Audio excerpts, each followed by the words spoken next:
Assalamualaikum warahmatullahi wabarakatuh. Perkenalkan, nama saya Nur Alamsyah dari kelas 3B D4 Administrasi Bisnis dengan NIM 45221041. Pada hari ini saya akan membahas materi ada 5. Yang pertama, pengertian hukum, pengertian bisnis, dan pengertian hukum bisnis. Yang kedua, sumber hukum bisnis. Yang ketiga, ruang lingkup hukum bisnis. Yang keempat, pentingnya penegakan hukum bisnis. Dan yang terakhir, politik hukum bisnis. Kita masuk ke materi pertama. Apa yang dimaksud dengan hukum?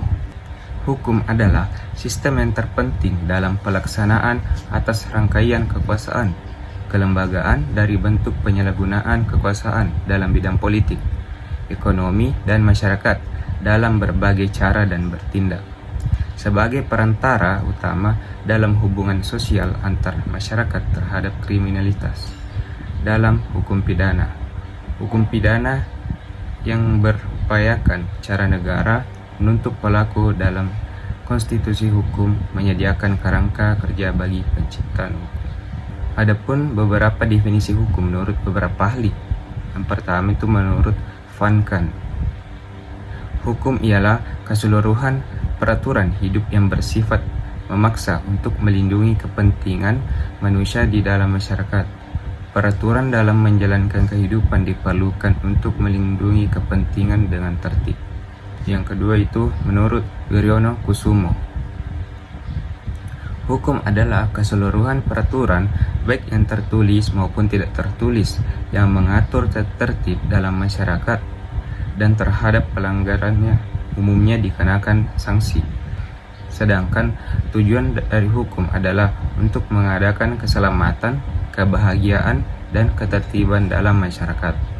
Selanjutnya, apa yang dimaksud dengan bisnis? Bisnis adalah usaha yang menyediakan produk atau jasa yang diinginkan oleh pelanggan. Eber dan Griffin mengartikan bisnis adalah organisasi yang menyediakan barang dan jasa untuk memperoleh laba. Sedangkan hukum bisnis adalah seperangkat peraturan yang mengatur tentang kegiatan bisnis dan pelaku bisnis. Apa saja kegiatan bisnis itu?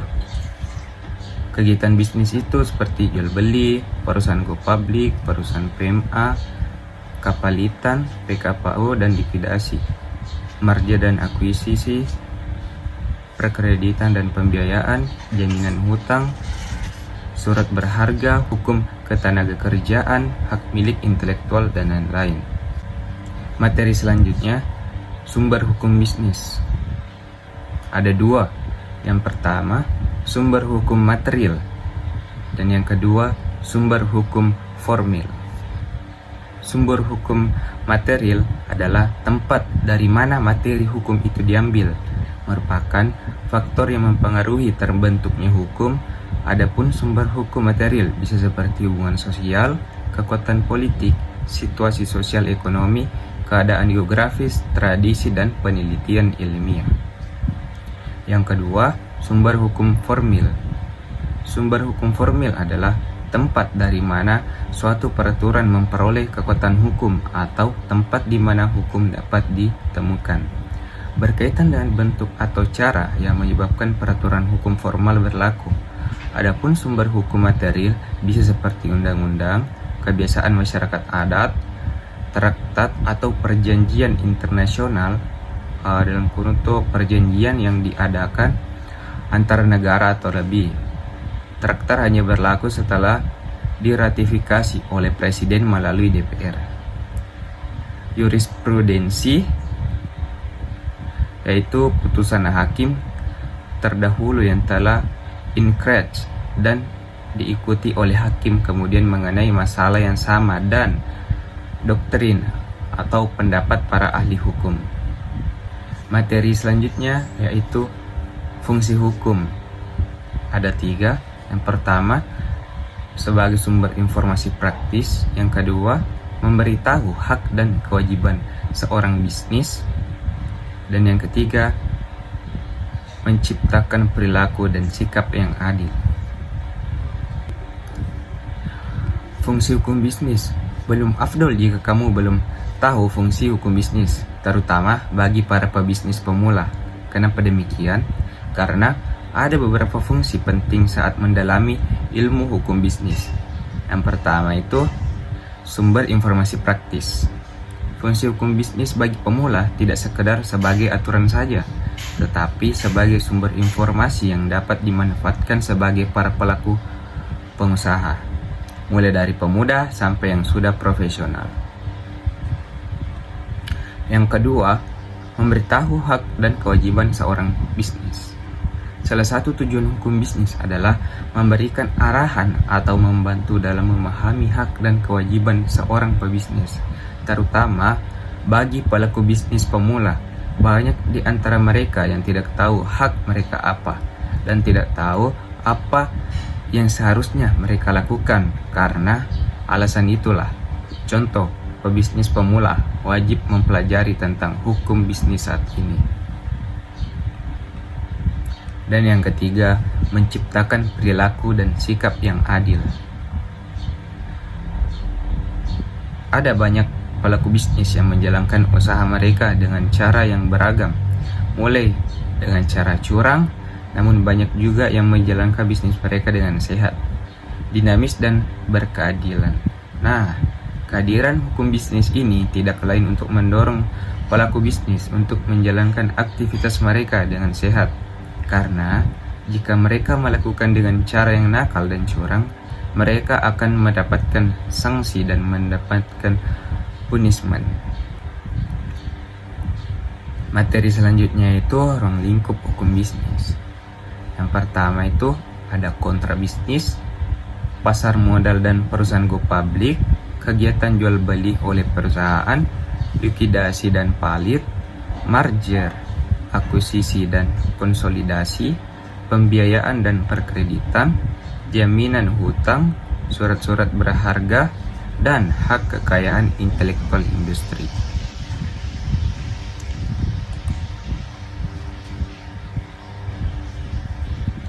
Nah, bagaimana itu kontrak bisnis?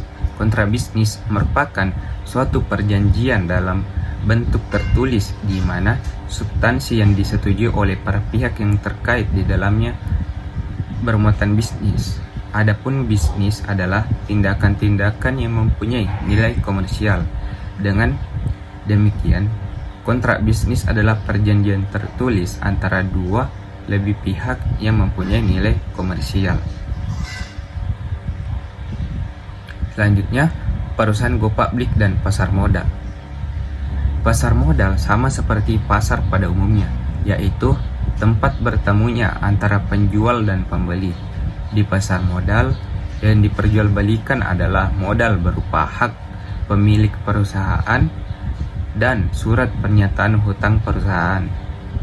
Pembeli modal adalah individu atau organisasi atau lembaga yang bersedia menyisihkan kelebihan dananya untuk melakukan kegiatan yang menghasilkan pendapatan melalui pasar modal. Sedangkan penjual modal adalah perusahaan yang memerlukan modal atau tambahan modal untuk keperluan usahanya. Pengertian pasar modal berdasarkan keputusan Presiden nomor 52 tahun 1976 tentang pasar modal menyebutkan bahwa pasar modal adalah bursa efek seperti yang dimaksud dalam Undang-Undang nomor 15 tahun 1952 atau Lembaga Negara tahun 1952 nomor 67. Jual beli perusahaan. Kalau kita punya satu perusahaan di Indonesia lalu dijual, berarti ada sesuatu yang tidak beres yang terjadi di dalamnya. Karena biasanya perusahaan yang sehat di Indonesia tidak akan diperjualbelikan.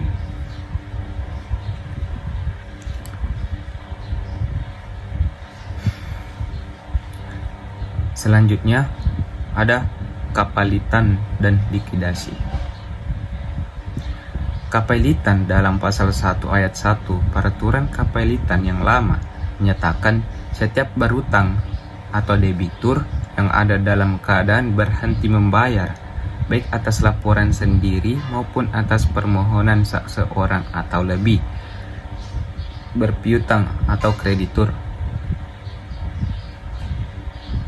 Dengan putusan hakim dinyatakan dalam keadaan pilot, sedangkan menurut ketentuan dalam lampiran Undang-Undang Kapelitan Nomor 4 Tahun 1998 Pasal 1 Ayat 1 selanjutnya disebutkan UUK yang menyebutkan debitur yang mempunyai 2 atau lebih kreditur dan tidak membayar sedikitnya satu utang yang telah jatuh tempo dan dapat ditagih dinyatakan pilot dengan putusan pengadilan yang berwenang sebagai dimaksud dalam pasal 2, baik atas permohonannya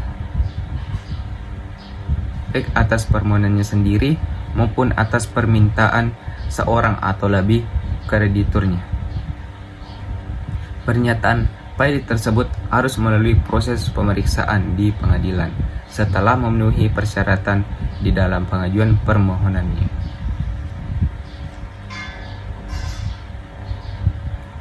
Likuiditas yaitu proses penjualan aktiva non-kas dari persekutuan karena perusahaan persekutuan sudah tidak memungkinkan untuk melunasi kewajiban jangka pendek maupun jangka panjangnya, dan operasional perusahaan juga sudah tidak menguntungkan.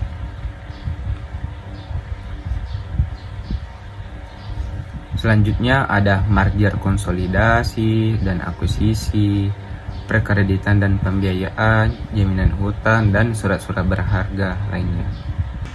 Materi selanjutnya yaitu pentingnya penegakan hukum bisnis. Pentingnya penegakan hukum bisnis sebagai pilar utama yang menopang kelangsungannya bisnis. Dalam dunia bisnis, lemahnya penegakan hukum menyebabkan lemahnya perlindungan hak milik pribadi, yang akhirnya dapat berpengaruh juga pada sikap dari para investor dan pemegang saham. Salah satu pengaruh signifikannya penegakan hukum bisnis adalah melalui kontrol dan ownership perusahaan-perusahaan di mana para investor dan pemegang saham perusahaan meningkatkan kepemilikan saham dan perusahaan-perusahaan di Indonesia. Lemahnya perlindungan terhadap hak milik inilah yang akhirnya akan mendorong dominannya bisnis grup keluarga di Indonesia. Materi terakhir, politik hukum bisnis. Yang pertama itu ada tujuan politik hukum bisnis. Yang kedua, contoh politik hukum bisnis. Dan yang ketiga, peran politik hukum bisnis bagi bisnis.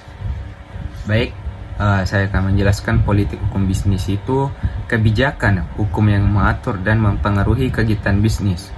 Politik hukum bisnis ini mencakup pembentukan, penerapan, dan penegakan hukum yang berkait dengan bisnis.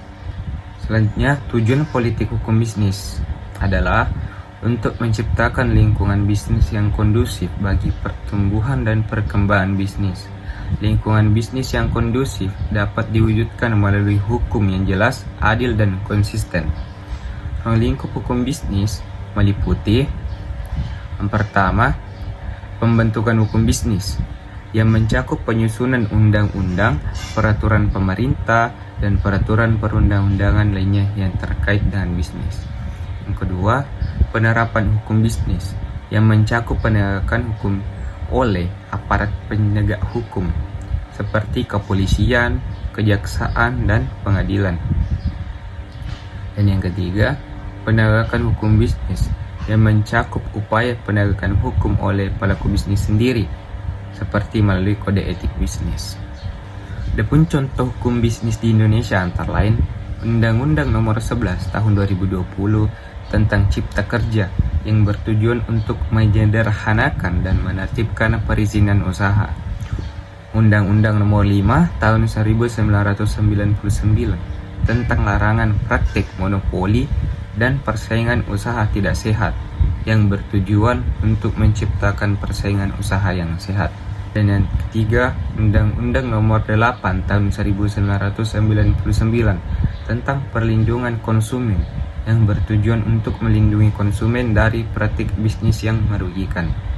Adapun peran politik hukum bisnis bagi bisnis.